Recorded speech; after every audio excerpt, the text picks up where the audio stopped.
I'm Dr. Thomas McKenna. I'm a program officer at the Office of Naval Research.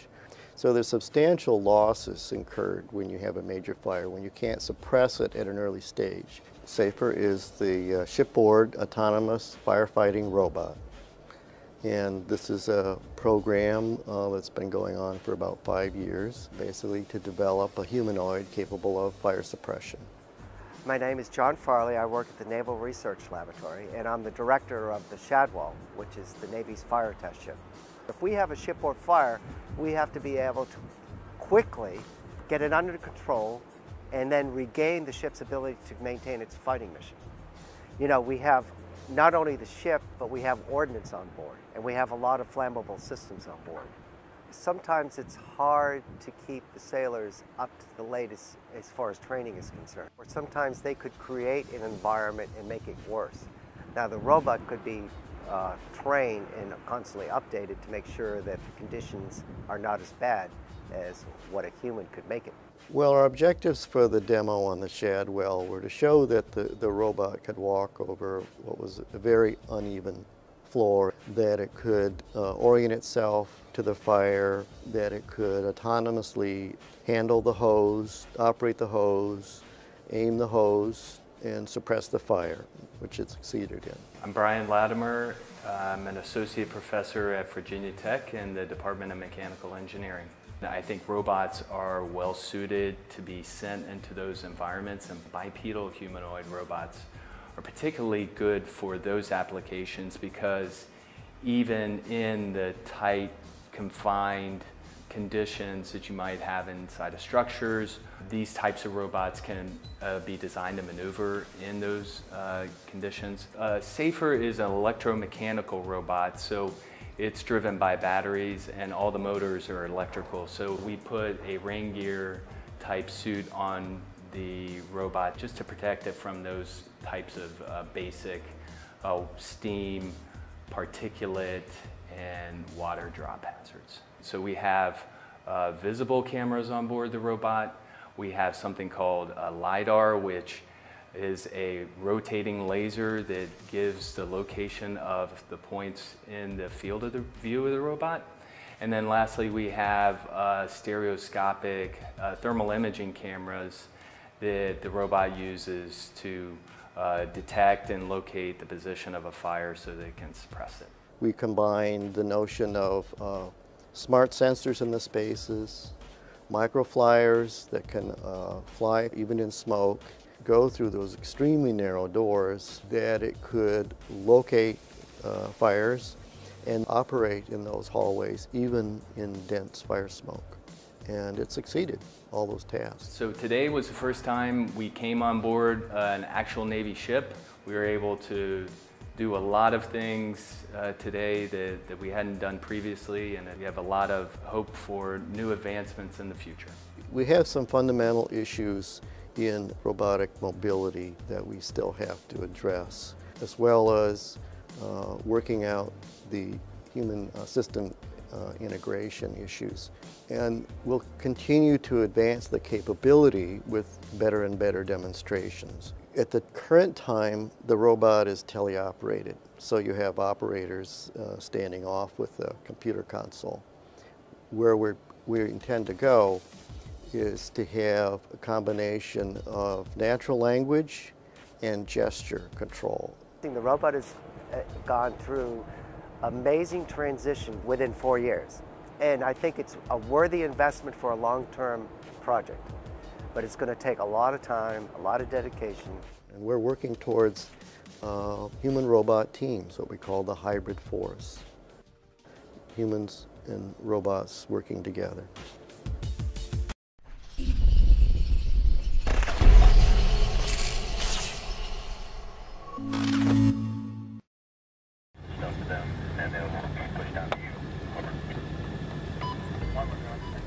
Over the past decade, I've watched American troops operate on the front lines of war in Iraq and Afghanistan, both as a U.S. Marine and later as a journalist. During that time, two things have struck me. First, Americans have developed a low tolerance for seeing their soldiers return home in coffins. And second, soldiers are surrounded by an overwhelming amount of new technology. It's now part of their everyday lives. These two trends are shifting the way the U.S. fights its wars. The Pentagon is currently building an army of what it calls unmanned systems. It's their fastest growing arm of development. And there's a momentum to create machines with more autonomous capabilities, robots which can take certain decisions themselves. But what will this new era of warfare look like? And do the legal and political structures exist to deal with it? These are big meta changes that are happening in war that we've got to wrap our heads around. So I see this as a very major threat to respect for human rights. What is war going to look like when it's robot versus robot? Who wins that war, and how can you even tell?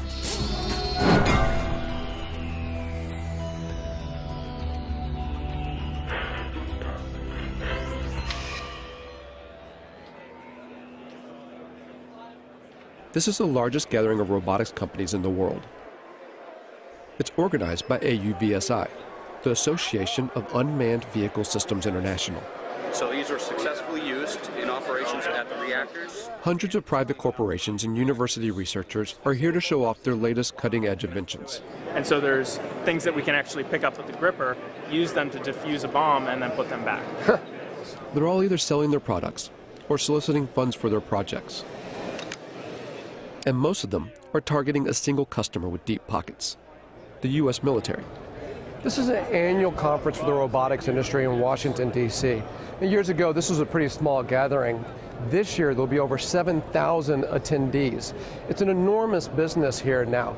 It covers everything. You'd be surprised what you could find. Everything from unmanned boat ships, submarines, to armed drone helicopters. And just the air portion of the robotics or unmanned industries this year will be worth $7 billion. In 2009, the U.S. Defense Department earmarked $18 billion over 5 years for the development of unmanned systems. This boom in military robotics comes off the back of the so-called global war on terror. The wars in Iraq and Afghanistan, along with lethal action in Pakistan and Libya, have created a political and strategic space for unmanned robotic systems. It's not a situation where you're in these big, formation operations or fights. You're dealing with very explosive, very spontaneous events.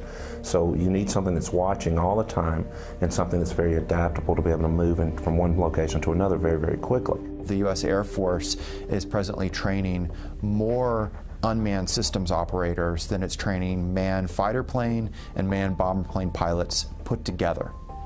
But that actually makes perfect sense because they're actually buying more unmanned systems than they're buying manned fighter planes or manned bomber planes. The number of drones in use by the U.S. military has surged from a handful in 2001 to over 7,000 today, and the number of ground robots has shot from 0 to 12,000.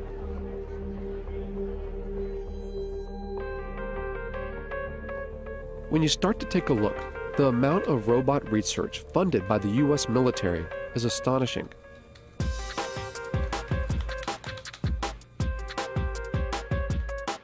Fault Lines put in more than 100 requests and follow-ups to the Pentagon, military contractors, private robotics companies, and university research labs.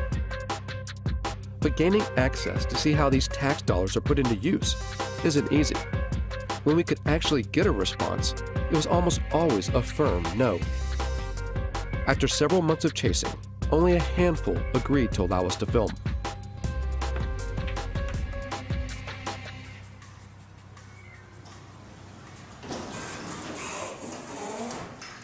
Tardec was one of them. It sits on a base just outside Detroit, Michigan. If you just want to try it out, drive. Seriously, that's it. An Army research facility from World War II. It used to build tanks. Wow, look at that. Now much of their work is dedicated to robotic technology. What we're looking at here at Tardec is unstructured environments. So robots that can move out of the area of very strict programming. So one of the ways of doing that is through teleoperation. So we have, it's not the classic robot, it's somebody actually controlling something. It's not a remote controlled car because they're doing it through a TV set. All the robots here are collaborations between TARDEC and private companies or university labs, or both. Companies like iRobot in Bedford, Massachusetts. This is the home of the PackBot, one of the first ground-based robots the U.S. military adopted after 9/11. Thousands are being used in Iraq and Afghanistan to defuse improvised explosive devices, or IEDs. The old way of doing business was to ask an individual, our sons, our daughters, our brothers, our sisters, to mount up one of those heavy, cumbersome, hot bomb suits and literally to waddle out to go face to face with an IED. Today, we do that at distance, and we do it virtually via a robot. Much, much better way to do business. So the interesting thing about this one is light. It weighs about 5 pounds or so. And here's what the military wanted. A robot that you could throw, say over a wall or something, and then look, it rights itself. And now you can see over that wall with the cameras on that robot. With video game-like controllers, soldiers can guide recon robots like this one to see over walls or defuse bombs. These ground-based robots add a buffer between the soldiers that use them and a potential threat, whether it's a bomb or a human enemy. But technology designed to save lives can be easily modified to kill. The step between putting a laser beam on someone's forehead, it's not a technological leap to then putting a bullet in their forehead. It's actually a legal, political question. We feel strongly and ethically that there has to be a man in the loop. If you look at the history of any military technology, it typically starts in reconnaissance, then becomes frustrated that you see bad happenings but can't deal with them, and it evolves to strike. Really, the technology will happen. It's how we're going to deal with that technology. While the idea of arming ground robots still seems taboo, in the air, it's a line that has long been crossed.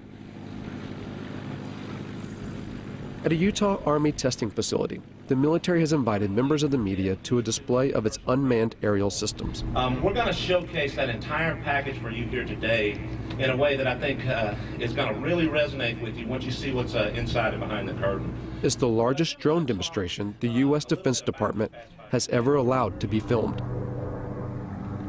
As the drones fly overhead, journalists watch the mock operation from inside a hangar. From 7,000 meters in the air, the Gray Eagle hunts its target. 8-9, Overlord Maine. Maintain eyes on that truck. It's estimated that the Pentagon will invest nearly $37 billion toward drone development through 2020, advancing unmanned systems more than piloted aircraft. Oh, I think it's fundamentally changed warfare. I think it's fundamentally changed the way we operate. I think eventually it's going to fundamentally change the way we live in the United States. And now we have a technology that allows you to carry out acts of force without having to think about some of the consequences, the political consequences of sending sons or daughters into harm's way. So in my mind, the barriers to war in our society, they were already being lowered. Now we have a technology that literally takes those barriers to the ground. Apache 17, track target 2. All of which make it such an attractive tool for the U.S. But drones are some of the most controversial weapons in the American arsenal, particularly in their use for targeted killings, a phrase first termed under the Bush administration's so-called War on Terror, to use lethal force against specific individuals. It means killing people, often outside official war zones. The program has been ramped up under the Obama administration. In places where there would be very serious geopolitical ramifications and the ramifications of American lives being placed on the ground in those dangerous situations, the drone appears like a silver bullet. Pakistan has borne the brunt of this silver bullet. And it's all secret. The CIA, not the military, runs the Pakistani drone program. The CIA is not required to offer any information about its operations, how it selects its targets, who's in charge, and how many people are killed. And the Obama administration will not officially discuss the CIA drone program, not even to confirm or deny its existence. If they can't even say the word, where's the accountability? How could we even know how well this program is working, even if you want to put aside the questions about whether we should be using drones as instruments of war? There's just so little transparency and so much opacity when it comes to this program, when it belongs to the CIA, that some people now think if it belonged to the military, you could at least get more insight into how it works and then debate about whether it should be run this way. Reportedly, civilians and private contractors control the CIA drones, pushing a button from their offices thousands of miles away in Langley, Virginia. At the time this film was made, there have been 308 drone strikes reported in Pakistan since 2004. 256 of those under President Obama. That figure could be far higher. Over 200 strikes hit the region of Waziristan alone, roughly one attack every 4 days. Conservative estimates put the total number of deaths around 2,900. Of those, over 750 were civilians, including 175 children. And at least 1,100 people have been injured. The CIA and the Obama administration have extended these strikes to Yemen and Somalia, and according to recent U.S. diplomatic cables released by WikiLeaks, the United States is building secret drone bases in places like Ethiopia and the Seychelles, an indication that Washington wants to increase surveillance and strikes in the region. At least a dozen strikes have been carried out in Yemen, one of which in late September killed Anwar al-Awlaki, an American-born imam with alleged ties to al-Qaeda. The willingness to target and kill a U.S. citizen provides just one example of how this secret war often operates beyond recognized legal boundaries. If a intelligence operation carries out an airstrike that goes awry, that accidentally kills civilians, that violates the rules of engagement, there's not a court-martial process set up for that. There is, in my view, at the end of the day, no accountability for what is going on now. Philip Alston spent 6 years studying the legality of the U.S. drone program for the United Nations Human Rights Council. The congressional committees have, as far as anyone knows, never exercised oversight in any specific way in relation to these killings. He says that the American government's justification for the strikes, self-defense in response to 9/11, even now, 10 years later, is a manipulation of the international laws governing conflict. Now, in terms of international law, that represents a fundamental breakdown in what are called the rules on the use of force. It would enable the United States to use force against any target, any country, any time. Following 9/11, Congress passed a resolution called the Authorization for Use of Military Force, or AUMF. It allows the U.S. president to use military force anywhere against people believed to be responsible for 9/11. And when the Obama administration has been asked, what authorities do you possess to go, into Yemen, to go into Somalia, even, outside Afghanistan into Pakistan, for the purposes of attacking people that you say are aligned with al-Qaeda, they use the AUMF. I think the U.S. is certainly risking setting itself up for a significant global backlash against its extension of power extraterritorially. But the bigger problem, of course, is other states saying, well, this is the norm. You do it. Why shouldn't we do it? The UN Human Rights Council has taken no action to further investigate the legality of the U.S. drone program. While the U.S. continues to expand the program, 45 other nations are working on their own drones, many being sold on the open market. In the rush to turn out robotic military systems, who buys these technologies and how they're used has minimal international oversight. In short, the law is not keeping up with the pace of development. Technology doesn't stop, and that's, I think, one thing that people need to realize is that it's accelerating ever faster, not just in the number that we're using it, but how advanced it is. The accelerated pace of development is such that It is inevitable that we are creating machines that are going to be able to do things we cannot currently conceive of them doing. I think if the United States were serious, part of this major program to, if you want to create a word, to robotize its war-making functions, would be to build in various safeguards designed to ensure respect for the laws of war. There has been a mad dash for advancement with very little consideration for how that advancement will play out against human society. And Rita J. King is a futurist who studies the potential dangers that technological advances in robotics and artificial intelligence can bring. Within the United States, you have the military, and then you have, private business, and you have universities. So all these different groups are doing their own research and their own creations at different paces. And eventually there will be more of a coming together of these different aspects of the programming and the creations, and we will cross a line. In a university lab at Virginia Tech, Professor Dennis Hong and his students work on a robotic soccer team. The real thing is, if you want to use these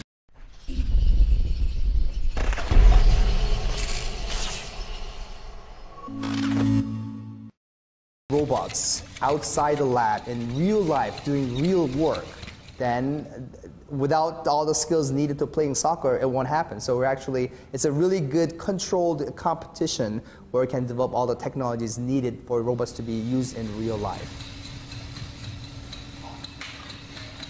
Virginia Tech's funding comes from a variety of sources.